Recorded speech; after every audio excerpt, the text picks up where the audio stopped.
ప్రభు యేసుక్రీస్తు నామమున అందరికీ శుభోదయం. అందరూ బాగున్నారా? మరి మీ అందరూ కూడా క్షేమంగా ఉండాలని అనుదినం దేవునికి నేను ప్రార్థన చేస్తున్నాను అండి. అలాగే నా కొరకు, నా కుటుంబం కొరకు, ఈ యొక్క పరిచర్య కొరకు ప్రార్థన చేస్తున్న మీ అందరికీ హృదయపూర్వక వందనాలు చెల్లిస్తున్నాను.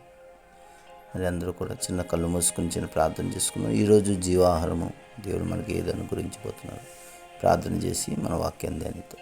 దయగల తండ్రి, కృపగల దేవ, మహిమగల ప్రభా, మరి ఈ దినమున మాకు కావలసిన జీవాహారముని మాకు అనుగ్రహించమని యేసు నామమున అడుగుచున్నాము తండ్రి. ఆమేన్. దేవునికి మహిమ కలుగును గాక. ఆమేన్. మరి ప్రియ సోదరి, ప్రియ సోదర, ఈరోజు దేవుడు మనకు చెబుతున్నమాట, బహుగా ఫలించుము అండి. ప్రతి ఒక్కరితో చెప్తాడు, మీరు బహుగా ఫలించండి అని. మరి ఫలించాలంటే మనం ఏం చేయాలి అంటే, ఒకసారి వాక్యం చదువుదాం. యోహాను సువార్త మనం చూసినట్లయితే 15వ అధ్యాయము 5వ వచనం. ద్రాక్షవల్లిని నేను, తీగలు మీరు. ఎవడు నా యందు నిలిచి ఉండునో, నేను ఎవని యందు నిలిచి ఉండునో వాడు బహుగా ఫలించును. నాకు వేరుగా ఉండి మీరేమీ చేయలేరు.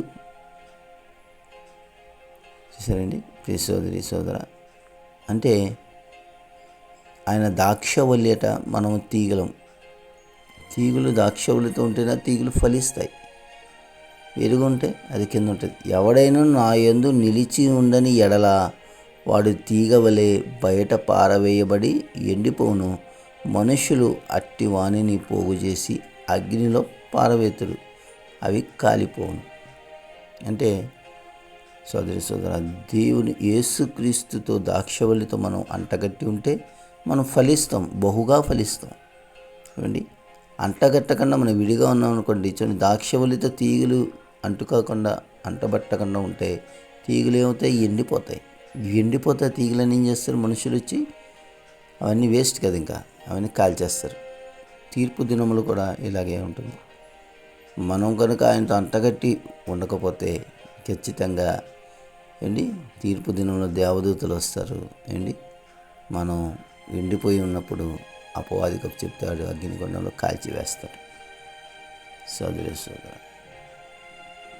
అదే ఇక్కడ యేసు చెప్తున్నాడు కదా, నాతో మీరు కలిసి ఉండండి అయ్యా.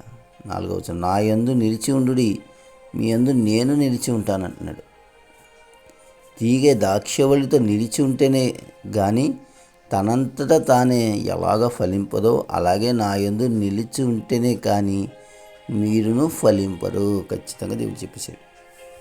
కనుక సోదరి, సోదరు, మన ఆయనతో అంటగట్టి ఉందాం. మరి ఆయనతో అంటగట్టి ఆయనతో మనం ఉంటేనే మన ఫలింపు జీవితం ఉంటుంది. నా ప్రియుడా, ఆత్మలో వర్ధిల్లొచ్చిన కది అన్ని విషయాల్లో వర్ధిల్ల. ముందు ఆత్మలను వర్ధిల్లు. ఆత్మలో వర్ధిల్లకుండా మిగతా వాటిలో వర్ధిల్లుదాం అనుకుంటే వర్ధిల్లిందంట అండి, ఎప్పుడు ఏ క్షణం ఎవడొచ్చి తీసుకుపోతాడో తెలియదు. నువ్వు ఏదైతే వర్ధిల్లుతున్నావో అది ఆటోమేటిక్గా వెళ్ళిపోయే అవకాశం కూడా ఉంది. కానీ దేవునితో, యేసుతో నువ్వు అంటగడితే ఏంటి, ఆ వర్ధిల్లు ఎలా ఉంటుందంటే, నీ దగ్గర నుంచి ఎవడు కూడా దాన్ని దొంగిలించలేడు, ఎవడు కూడా నీ దగ్గర నుంచి అది పొందుకోలేడు, ఎవడు తీసుకోలేడు.